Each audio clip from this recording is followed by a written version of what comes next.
Welcome to A Woman's Brew, where women talk about beer. In today's episode of our Brave Noise interview series, we're joined by Will and James from Balance Brewing and Blending, who dare to be brave and make noise about their Brave Noise beer. I'm Joanne, and this is Tori. Hello, hello. And we're two beer-loving women on a mission to get more people drinking and talking about great beer and making a brave noise. Come join us.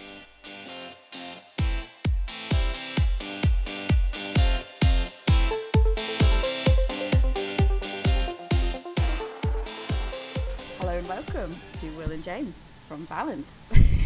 Welcome to the podcast. Thank you guys for joining us. I guess to start things off, this is a Brave Noise episode. We're really, I'm particularly excited about this one as well, and really grateful that you guys came on to talk to us. Do you want to give a really quick introduction to like who you both are, what you both do, the brewery, just high level for anyone that doesn't know before we get into the really good chat about the Brave Noise? I'm Will. Thanks for having us on, first of all. I'll let James do an introduction to himself and then a bit of a brewery background. Hello everyone. I'm James. I suppose I'll start with myself. Been brewing professionally for about 7 or 8 years. Homebrew before that, so amazingly I've been making beer for about a decade now, which is kind of scary. Wow. I've worked only in Manchester breweries, so started in Alphabet as assistant brewer, ended up moving to Chorlton, which is where I met Will, and Chorlton obviously specialised in sour beer, so that was kind of where we really fermented our love of this style of beer. And then ended up being head brewer at Squawk until late last year when we went full time at Balance. So Balance, we specialise entirely in making barrel fermented mixed culture beers, so it's all a bit funky, it's all a bit sour. We particularly do make a lot of saisons. That's kind of 80-90% of what we do at the minute. And it's a style of beer that we both had a love for a long time, and I don't know, it seemed like a missing piece of Manchester. I'll show it to Will. Yeah, so my background in terms of personal brewing has been going on since about 2016 professionally. Before that, I studied biochemistry at uni in Sheffield and started working at the Sheffield Tap, and that became a really nice crossover for kind of mixing the science and the art of brewing and drinking and all that kind of stuff. So I ended up going to Edinburgh to do an MSc in brewing and distilling, and after completing that, I moved to Manchester in 2016 to Chorlton, which is where I met James. And then after about 2.5 years of brewing at Chorlton, I moved to Track, and I was there for 4.5 years. Took a bit of sour knowledge with me, started the barrel program, we're doing a lot of production, and then left there last August, I think it was. Was it August or September? Yeah. But we were running Balance, which started in 2021, alongside our full-time jobs, and it's been pretty nuts. But as of last year, we've both gone full-time, and it's the best thing we've ever done. That sounds so the idea of doing basically 2 jobs in parallel just sounds to me It was No, that is amazing. And I know we were just saying right before we started recording, Joe, when we were doing our list of beers that we wanted to try in 2023, Joe was immediately Balance, and I was she was you would really like their stuff as well. So I started looking and I was okay, I've made my list now. We're on the podcast, so I've made my list now. But the next ones, as soon as I start ticking things off, Balance is the next one on there. And then before I even got a chance to do our mid-year review, where I got to kind of go, okay, here's everything ticked off, what else am I going to add? I was I've bought yours now. So I was that's the one that I've had, and I guess that's ticked off, so I can tick that one off now. Excellent. But She's really excited to get to try this. Yeah, sometimes. I was really excited to get to try this because I saw it, been following you on Instagram, and I saw this posted, and we were saying that was a sign, the Brave Noise was a sign that we were okay, I'm not waiting any longer, I'm definitely buying it now, and was just really excited about it, and to get a saison as well. I guess the first question is, this is the first sip we're going to have of it. I haven't touched it. I've been really good. I have. Sorry, I should have waited. I was like, oh, I want to, but I'm That's like, fair. no, I'm going to save it. What, like, I guess, did you go, we're definitely going to do a saison because that is your wheelhouse, or was there any method behind, like, specifically a saison over anything else? Basically, because of our beer takes like 9 to 12 months, and we wanted to really be part of the Brave Noise while it was still happening. And I think if we would have brewed something new, because we only signed up towards the end of last year, so if we'd have brewed something new then, I think it would have been coming out in 2024, probably spring, and it just felt like it was more sensible rather than trying to brew a pale ale. We'd do something much sooner with some saison that we already had in barrel. So the beer itself is a blend of 2 different barrels of saison.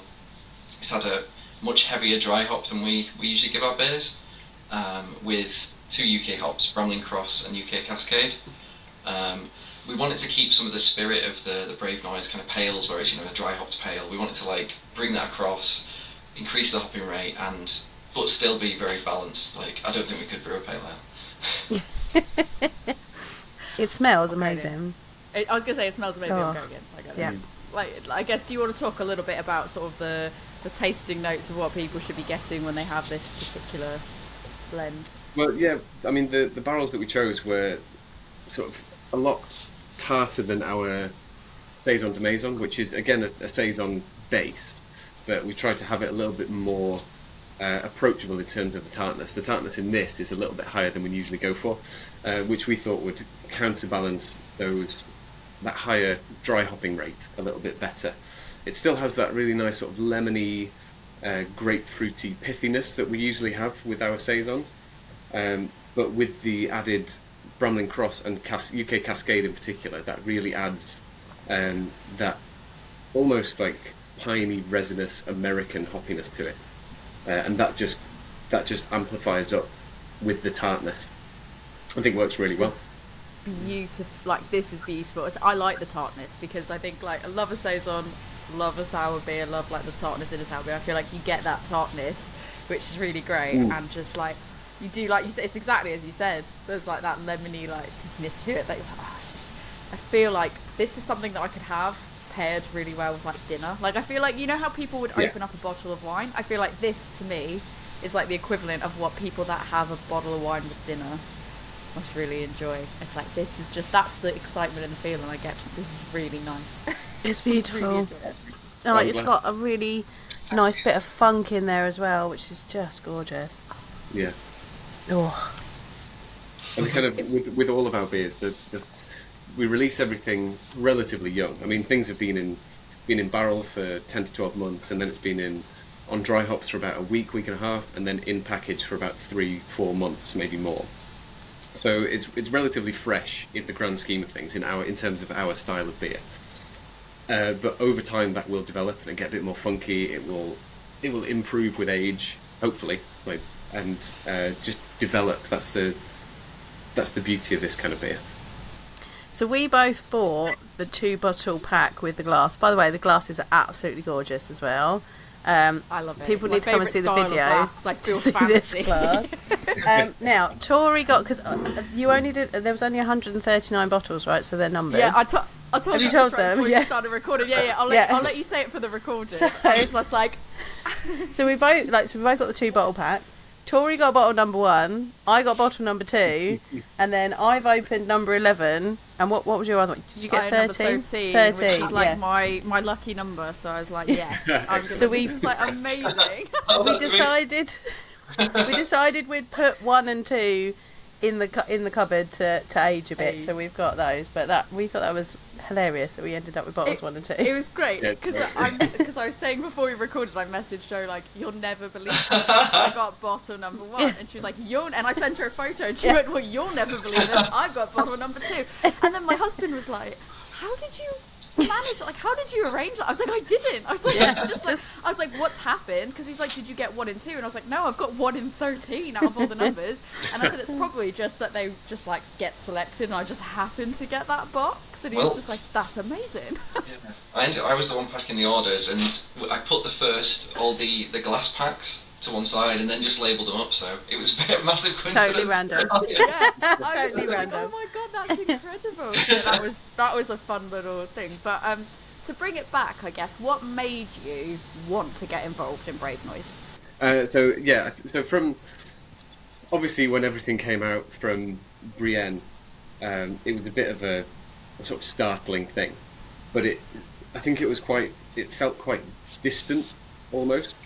But after something like 24 hours, all of that information and all of the implications and all of that associated information just made its way over to the UK really quickly, and it was implicating, breweries that we'd been drinking the beers of and have known for years, and it just brought it home a little bit, that we're not very far away from this kind of behaviour and this the behaviour that we shouldn't really be seeing at all.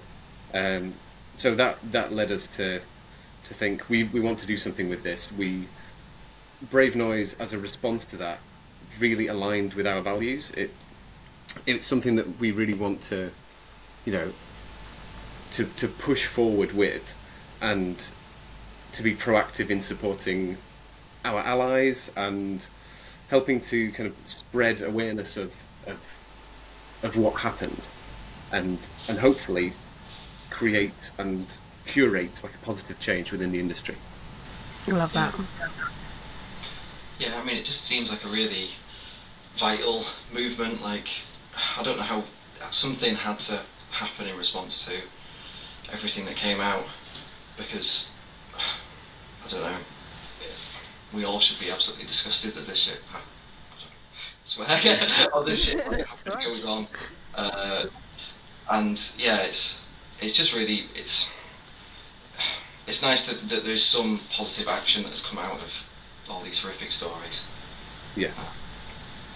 I think if nothing else, like these beers get a conversation going as well. I think it's like as a consumer, it helps navigate me as well towards like the breweries, that the ones that are doing it, that are talking about it, that aren't afraid to sort of like have those conversations. For me, that's kind of goes, well, that's who I want to support, are the people that are knowing and recognizing that like there is this problem and wanting to talk about it, even if they don't know what to do about it. It's I want to have that conversation. Like I'm not too afraid to sort of confront that conversation, even if you don't know what the answer is, because it's a big thing to try to answer. Like nobody has the answer on their own.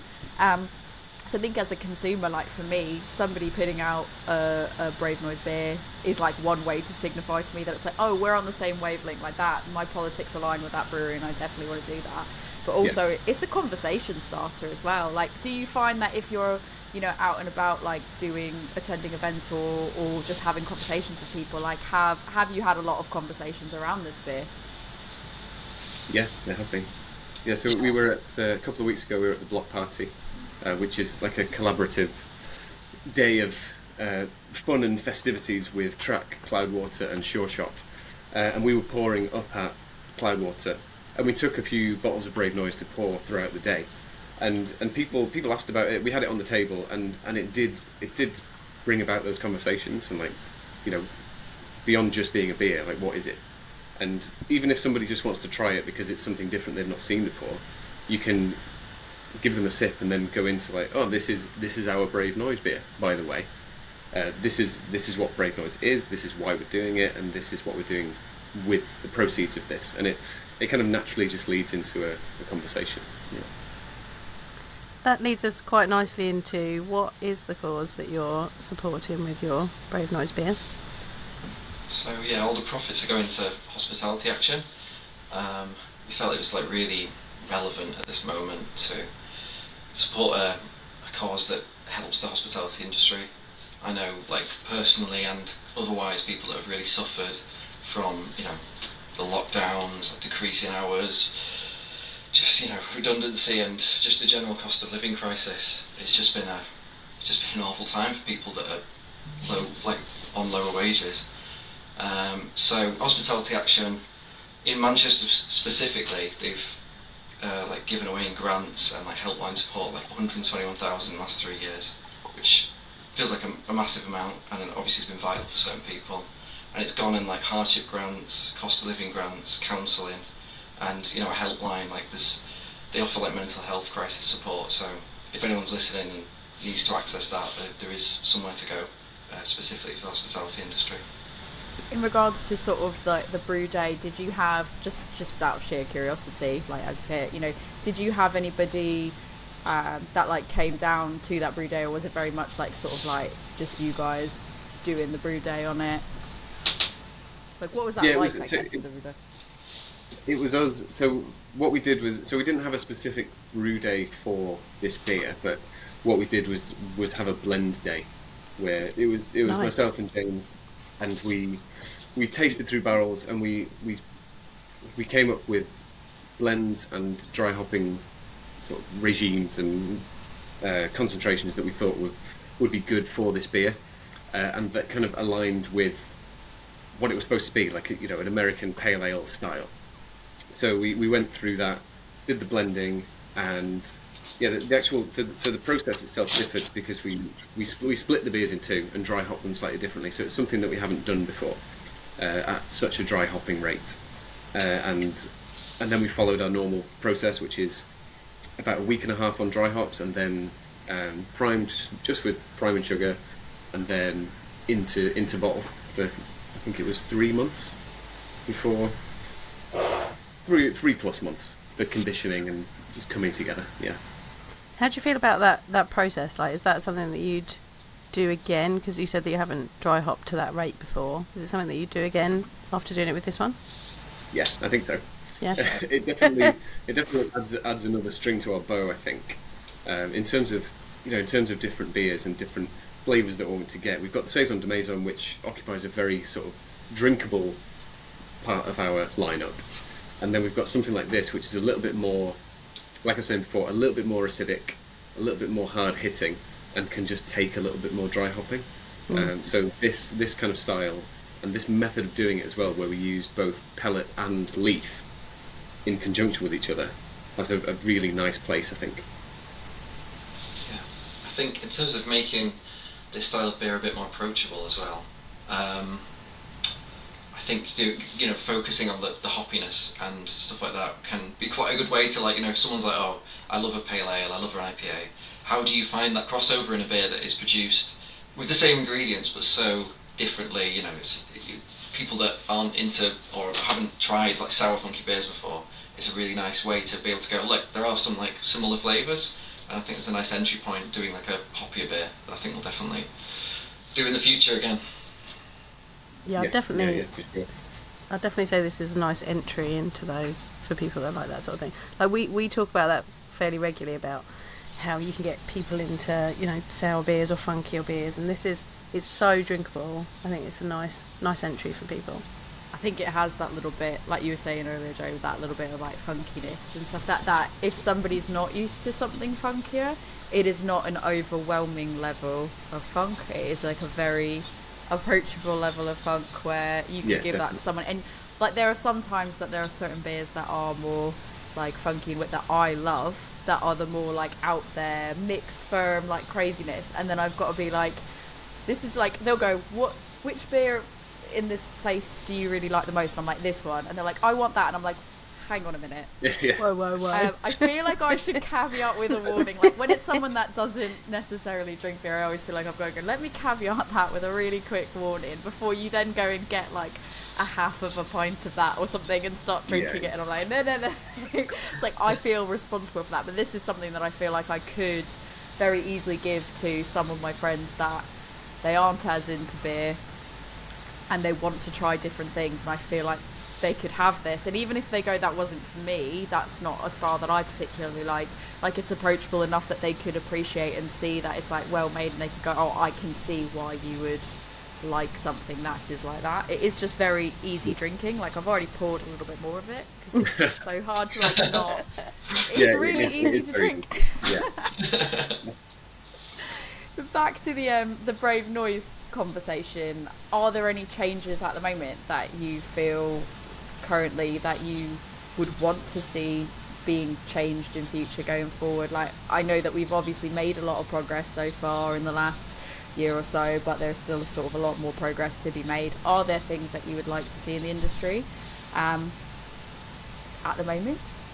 Well, yes. Like this obviously brought out a lot of the sort of, that I'm not sure what the right word for it is really, but like, very deep issues that were happening within the beer industry, and it's a similar thing in many other industries, and actively pointing those things out and then actively taking part in conversations around those issues, I think is something that needs to be done, regardless of what it is.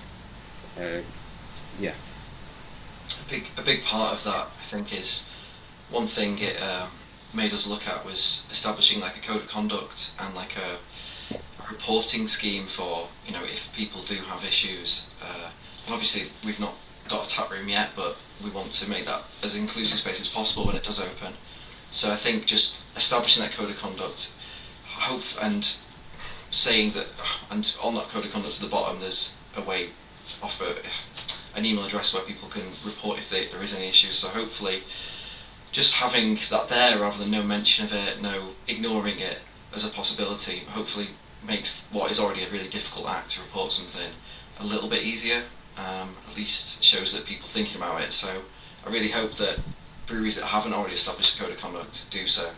I think sometimes it can be really easy for a brewery, just from conversations that I've had, with people I know that sort of work in the industry, it's like it can be really easy for a brewery to not have a code of conduct, in the sense of they're already doing all the right things, in the sense of what you would expect in a code of conduct. But the smaller your brewery and the less staff you have, the more it can kind of feel a little bit less like, oh, I don't need one because we're all on the same page and we don't, and it's not, that almost kind of doesn't think of bigger picture, like bigger, as time goes on and you hopefully go in and sort of scale and have more people come on, like it almost doesn't take that into account. So I imagine at some level it's got to be like, when you're smaller, you can kind of go, oh, do we need one? And you think, we're doing all the right things. We know that we want to do all the right things. So hopefully something like Brave Noise can also help a brewery that doesn't have one, inspire them to maybe do a code of conduct. Yeah, exactly. I think for us, coming from bigger breweries who have already, seen that kind of thing happen in real time, where in very quick succession they've gone from, very relatively small breweries to popular and bigger breweries in a very short period of time.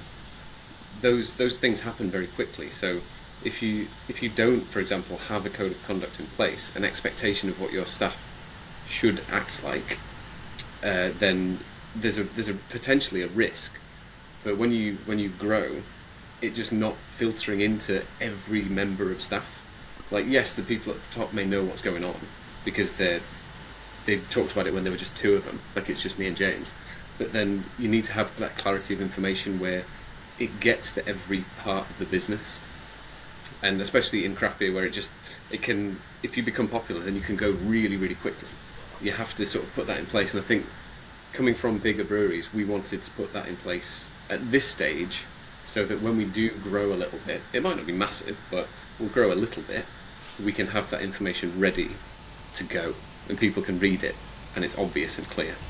But yeah, no, I guess like from yourselves, I know this is, I've asked you a few questions that I sort of didn't like kind of give you a heads up. So at the end of the day, if you don't want to answer these questions, like please feel free to be like, no, let's skip that one. But out of curiosity, sort of like, how did you approach the writing of the code of conduct? I guess maybe was it a little bit easier because it was just two of you. What did you drive inspiration from, like previous places that you have worked and things that you liked about the places, or was there an approach? So if anybody's listening to this that is thinking of writing a code of conduct themselves, like what approach did you guys take that maybe somebody who wants to put a code of conduct in can think about?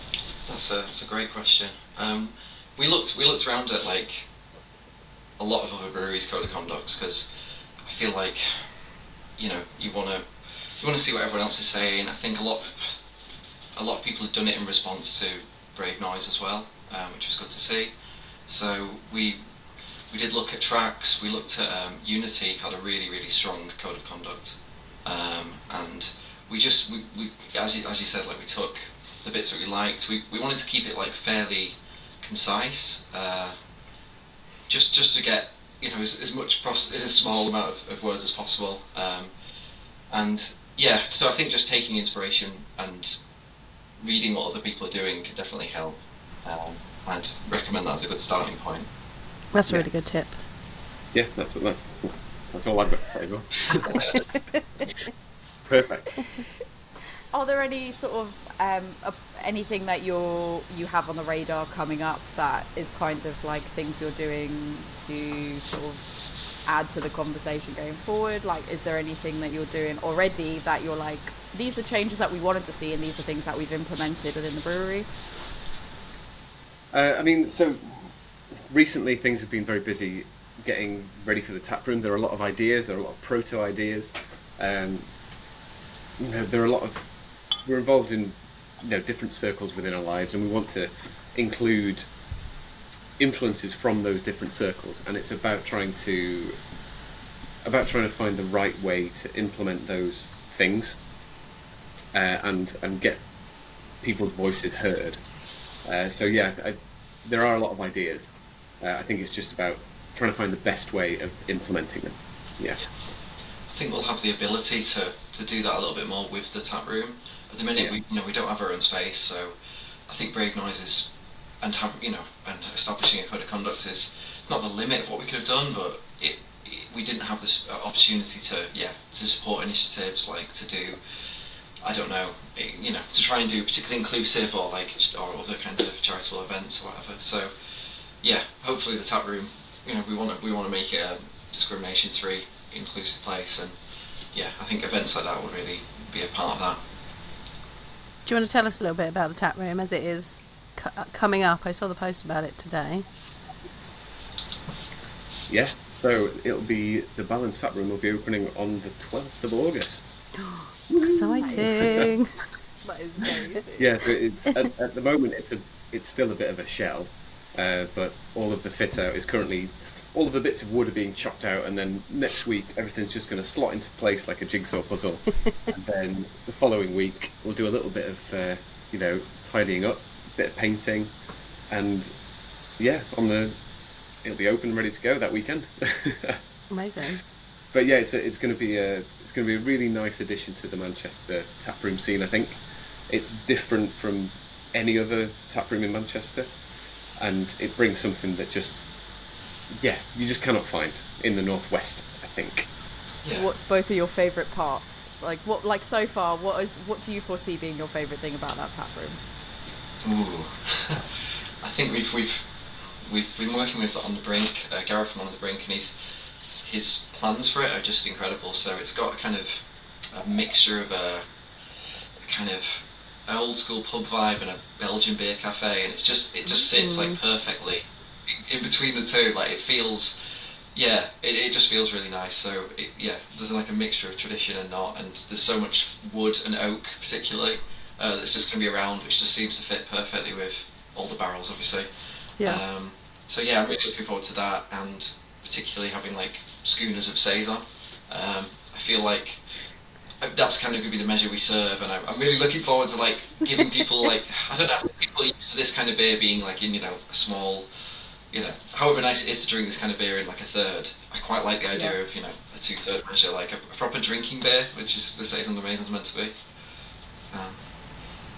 Oh, that's exciting. Yeah, I'm just looking. I think it's going to be quite a theatrical place to be, I think, and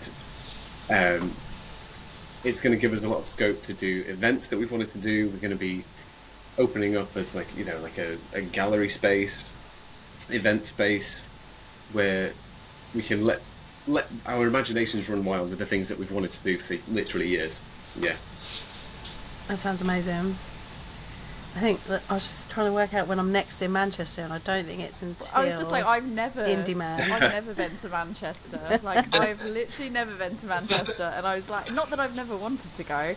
My nephew goes to uni, or went to uni in Manchester, and now he lives there, and he's always like, he knows I love beer, and he's like, you guys can come and stay with me at mine, and then you can go around all the beer places. And we were like, we'll take you around the beer places. Yeah. He's normally skint, and he's normally like, I can't afford to go to the places you go to, so I'll take you to the proper beer places. Yeah. But yeah, I know Joe's just come back from Manchester, but I've never been, and I'm always like, I want to go, but do you know, it's just like always finding the time to actually go, all right, I'm going to go someplace, I'm going to actually take the time and go. But it's like, this is just one more reason to go now, isn't it?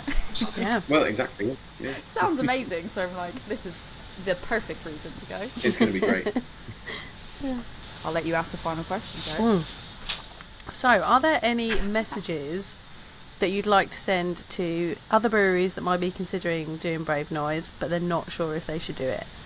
Yeah, I would say do it. Like, if you're on the fence, then do it, because like, there's nothing really holding you back, and to align yourself with this movement, with this collaborative sort of respect for people that have gone through a really terrible time, and say, I hear you, and I'm here for you, then I think that's an incredible message to send as any business.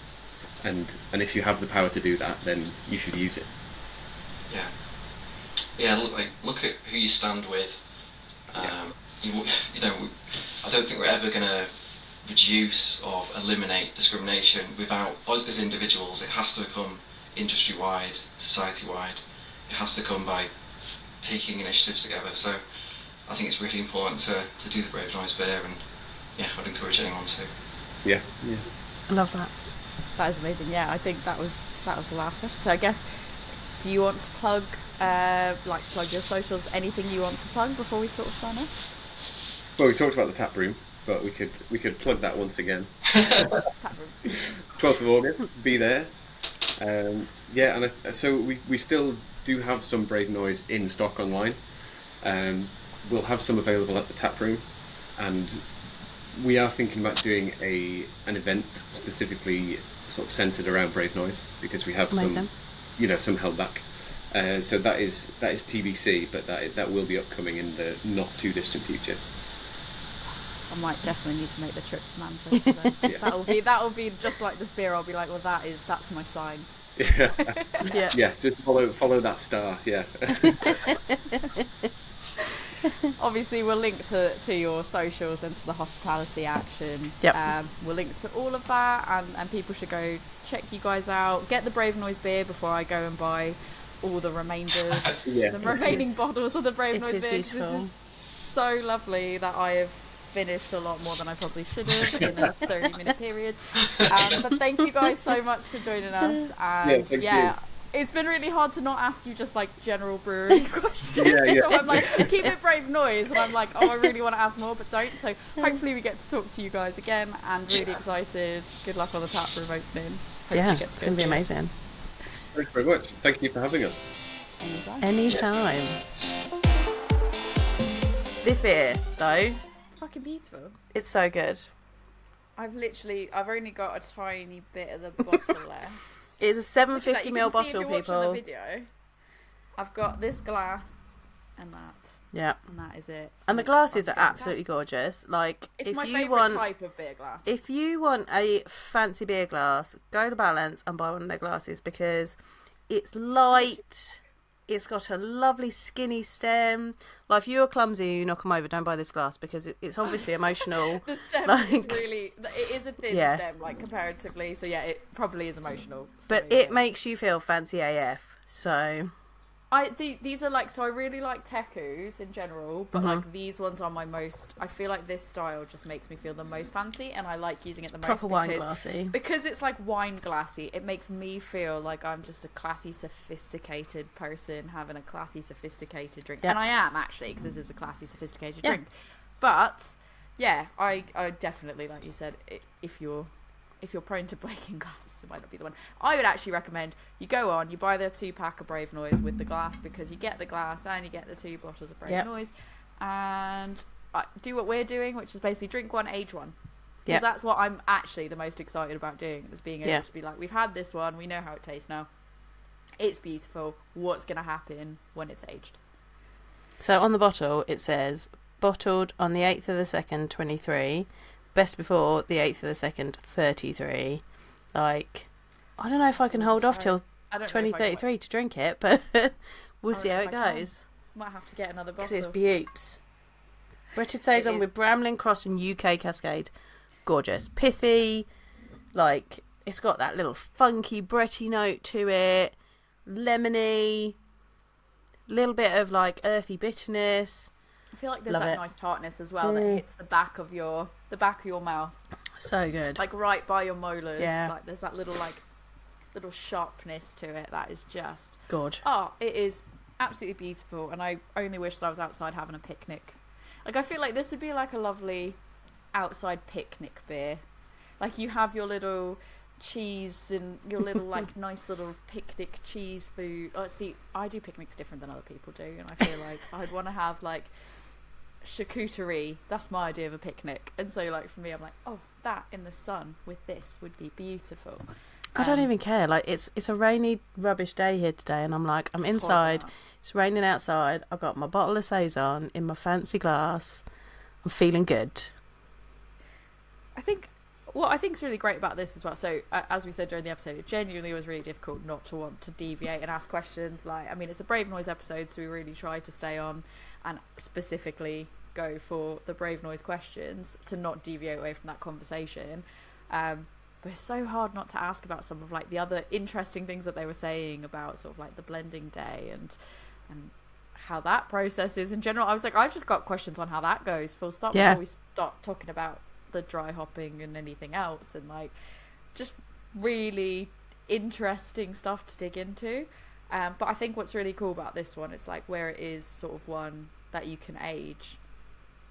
There's sort of this like probably unintentional side of things as well, that it's like, see how this ages. Like this conversation is going to be a conversation that ages. Like, this is not just going to be a conversation that's a one and done of like, we've brewed a beer and it's done. It's like there's so much more that goes into the whole ethos of Brave Noise that I feel like this beer, whether that was even a thought or not, the fact that it's one that it's like aged for 10 years, like that is just something that in 10 years time you can have this and have a conversation about how the state of things maybe has hopefully changed for the better.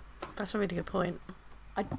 Something I probably should have said to them, but I just didn't at the time, just didn't even think about it. It wasn't until after, and I was like, I'm having an insightful moment, one bottle of Brave Noise deep, and I'm like, I'm having an insightful moment. She's having an epiphany. Having my best ideas now that they're gone. I'm having these amazing ideas. I was like, should have actually asked on the episode. That's fine. We can ask them when they come on the next time. It was genuinely, I was like, oh, I really hope we get because they're like super nice, and I was like, and I want to try more of their stuff, and like that taproom sounds like it's going to be amazing. Yeah, Never been to Manchester. Definitely need to visit. Travel. When I'm out there for Indie Man, might have to pop by. We'll have to see how it goes. Right, I want to go finish this beer. So, Tori, where can people talk to you about if they want to get into Brave Noise, because we might know a little bit about that, mightn't we? Yeah, I feel like I talk a lot about that and the positives of why you should get involved and what you can do. Like, I mean, I'm not even like, I don't have no association in the sense of Brave Noise other than having had conversations with the Brave Noise team, but I'm not like an extended part of their team in that regard by any means. But I feel like we've had conversations of how you can get involved, why you should get involved, what to do if you don't think you can get involved but you want to, all those really, really great things. So yeah, you can come talk to me on Instagram at adventures_in_optimism, or you can reach out to both of us at A Woman's Brew on Instagram. Or if you have brewed a Brave Noise and you haven't spoken to us yet, or you're thinking about brewing a Brave Noise, you're planning to brew a Brave Noise and you want to come talk to us about it, please feel free to reach out to us at awomansbrewpodcast@gmail.com. Joe, if people want to talk to you about a Brave Noise, where can they talk to you? You can come talk to me about Brave Noise, and I think at this point I know a little bit about it. I can put you into the right direction for resources, you can find me at my beer school, which is Love Beer Learning, and we are on Facebook, Instagram, Twitter, TikTok and Pinterest. Mostly on Instagram, so probably come find me there. You can also come to my website, which is lovebeerlearning.co.uk, or you can email me at lovebeerlearning@gmail.com. I'll answer all of those at some point. Relatively quickly, usually. You can find me there. Right, I'm going to go finish this gorgeous beer, and I encourage everyone to go and buy some of it, because it is amazing. Before I buy it all. Before Tori buys it all. Cheers. Cheers.